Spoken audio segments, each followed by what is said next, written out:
Grabe, wala jud ko ga-expect nga moabot ingani kadaghan na inyong comments. Pero kabantay ko, halos parehas ra gid inyong pangutana. Unsa nga wax, unsa nga hilo, asa palit, nganong dili mo siga, nganong naay bubbles. Ug kun wala pa ninimo nasabtan, mao na ang rason nganong dili pa perfect imong kandila. So karon akong tubagon inyong mga pangutana diretso-diretso ug tagsa-tagsa. Basin imong pangutana na adere. Hello everyone, it's me Luis and welcome back to my channel. First things first, I would like to say thank you sa mga ni-subscribe, mi-tanaw, mi-share, mi-like, ug mi-comment sa akong video nga how to make candles manually at home. So almost 3 years na ni siya, no? Wa ko ga-expect nga mo viral gud ni siya. Mo nang dako kay kog pasalamat ninyo and I'm so happy and blessed. So for today's video guys, akong tubagon na yung mga pangutana. So, it is comment reply episode, no? So, dugay na ninyong mga pangutana, pero namili ra kog mga pangutana diri guys. So, kanang sayon-sayon na po tubagon, no? So, unsa man atong dugayan? Let's go! Section 1, wax question. So, daghan jud ang mutana nako ani nga question guys. Grabe, daghan jud kayo, no? So ako na i-reveal nga ang gigamit jud nako nga wax sa paghimo sa kandila, it's paraffin wax. So kani siya nga wax, very barato ra gyud kay ni siya, no? And very common ni siya nga gamiton og maghimo kag stick candles. So ang pangan kay paraffin wax. So sunod nato nga pangutana from Ma'am Joveline Primor. Dai asa kapalit anong wax imo gamit, salamat. And also from Anselmo Escoro 8823, saan makakabili ng paraffin wax, ma'am? So we can actually buy it candle supplier store, hardware, and also in our nearby nga mga malls, stores. So and also we can also see a lot of waxes there in online shop like Shopee, Lazada. Pero usually kami is binili namin yung wax namin sa mall. Section 2, week question. So from Phil Chris Girota 841, unsa name sa twine imo gamit miga? So kani siya nga twine is gitawag nato ni siya 3-ply lambo thread. So wala na siya specific nga brand, no? Basta kay 3-ply lambo siya. And another question, asa gapalit hilo? Okay. So, mapalit na to ni siya sa mga hardware, sa mall, sa online. I-search nimo siya og 3-ply lambo.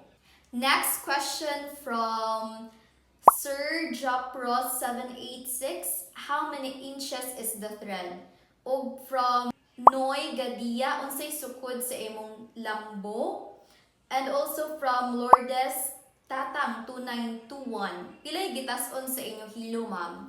So kanya mong hilo is kuan na siya. Ang sukod ani is kuan 9.5 inches. So para namo is gamay ra man gud ni siya. So we are planning to change it and make it like 10 to 11 inches. Kay na-notice magud na mo good nga ang mga customers ba mamili gyud sila taas, no? So kami, more pud big ma-inferior sa mga competitors. So, amo ang i-change na pohon into 10. So, as of now, ang amo ang sukod is 9.5 inches. So, mao ra to. Next, section 3, wax process. So, from Ma'am at Janet Policarpio, ma'am, pila ka minute lutuon ang wax, ma'am? Kami is, dili man gud mi kuan sa oras, pero as long as matunaw na tanan ang wax bitaw, ana na namo magdepende gyud siya. Pero as para nako is more 20 to 30 minutes mi magpalusaw sa mga wax. Next question from Ma'am Sharon Gumawang 7826. Magpalusaw sa wax dili babutangan tubig. Okay, so akong tubagon, no? So, kung magpalusaw kag wax, dili jud siya dapat butangan og tubig, ha? Always remember nga dili gyud siya butangan tubig. Kay naay mga tendency, no, nga ang imong wax magburot-burot siya or dali ra siya mabugnaw. So naay mga ingana nga mga factors. So dili gyud siya butangan. Pure wax lang gyud siya nga gilanay. Next question is, Wax lang ba nilagay mo, May? Wala na bang iba? Yes po, wax lang po. And also, from @Janet Abrera, hi, gusto ko rin gumawa niyan para pantinda. Paano yung tubig paglagay niyan? Ilan dapat at yung kandila wax? Ilang piraso sana nasagot tanong ko. So, nilulusaw lang talaga namin yung wax at yung kandila namin is every one stick, it consists of 6 only because ang container namin is hindi talaga siya kasya kasi maliit lang yung container namin. So, we made it like 6 strings. Ganun. And next is from Ma'am at Nora Gamarivi 04, needs pa ba pabugnawon sa ang paraffin wax bago ito sulo na sa kandila? Salamat. Okay, so kanino daghan jud na sayop jud ani nga mga proseso kay ila gusto nila pabugnawon una. So akong tubag ani is dili siya dapat pabugnawon. Dapat ka na igo-igo lang siya nga nay init-init ba kay ug imong pabugnawon more pug matulog ang imong wax, more bitag mantika nga matulog ingana siya. So once nga matuslo na nimo ang bugnaw nga wax, so bali magburot-burot na gyud na siya guys, ma-deform imuhang kandila. And also from at Mom Mary Jane Layaw N5544. So yung sa pagsawsawan, nakasalang ba sa apoy? So hindi po siya nakasalang sa apoy po kasi kasi kapag isinasalang mo siya sa apoy and then mag-dip-dip ka ng candle mo, there is a tendency po na hindi po lalaki yung kandila mo. I mean, yeah, maano siya, ma-melt siya, ganun. Also from @Obyakor9775, impressive. Thanks for sharing. What is the length of the candle and how many times did you dip the wig into the liquid candle to attain the required thickness?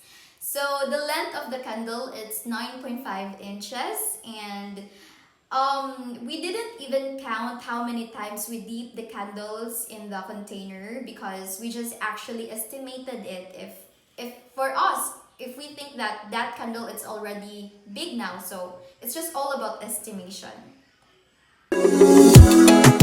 Section 5, problems, bubbles or fire issues.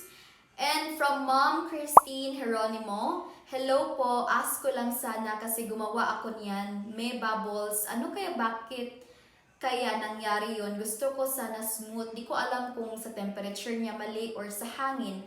Please reply, thank you. So, maraming tao na na-encounter na ganitong issue sa paggawa ng kandila, no? So, ang probable cause nito ay ang hangin, yung fast na pag-dip ng candle sa container, at also very high or very hot kaayo ang wax. So ang solusyon ana is dapat ko-controlin nyo yung temperatura ng wax nyo, not too hot, not too cold. Ganun, and just right lang, in the middle lang siya. Next from @Coffee Skate, ETCMQ2HB. So, new sub Inday. Ask ko lang, pure candle wax jud wala na bay laing isagol sa candle wax kay na ako'y friend nagbuhat ani dili jud madagkutan kay mopalong ang kalayo. Please reply, salamat, new sub. Okay, thank you kaayo, ma'am. If ma'am baka or sir. Kuan lang siya, candle wax lang gyud, pure candle wax lang gyud. Dili siya butangan tubig. Balik ko nako, dili gyud siya butangan tubig ha. Ang tendency pod ani is kana bitaw dili madagkutan ang imong kadila is all because sa mga wick sizes nga imong gigamit. Kay day uban nga very gamay ra kayo nga wick size. So possible na di jud nato siya madagkutan. So dapat ano siya, the wick side dapat sakto pod. Importante pod nga sakto imong size sa wick. Wick quality. Section 6, business question. So, from Ma'am Maylanio Lotto, gusto ko din magnegosyo niyan. Kaso saan pwedeng bumili ng sperma na sako-sako? Pwede kang bumili sa mga mall, sa mga candle suppliers, sa online. Meron doon, like Lazada and Shopee. And also, I saw some waxes on Temu. You just search it, paraffin wax. actually like saw it on Alibaba and Amazon, but it's like expensive from there. So you can try at the mall. And also from at Naragamarivi 04, pwede mangayo ingredients sa kandila pati itong sa lain-lain o kulay na kandila. Salamat.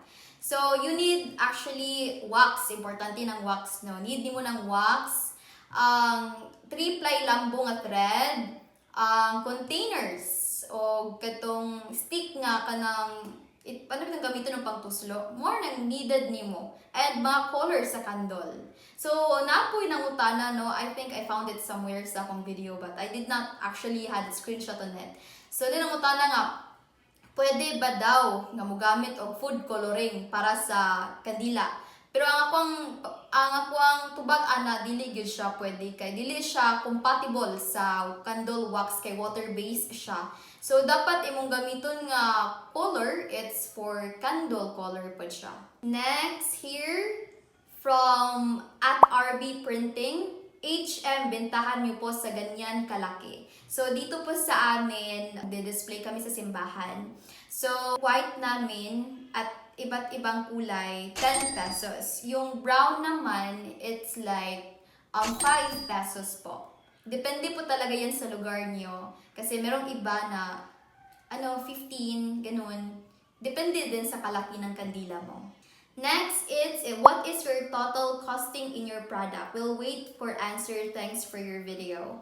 Honestly, total costing ng product namin, it's like, hindi siya lalagpas ng 10,000 or in the middle of 10,000 kasi yung wax is, it cost 6,000 as of now, kapin.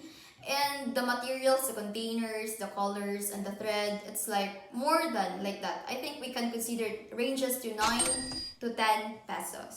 So, yung iba naming materials is we just made it our hands. So, yung sticks, ganun, yung pagsasampayan namin, so we just made it for with hand.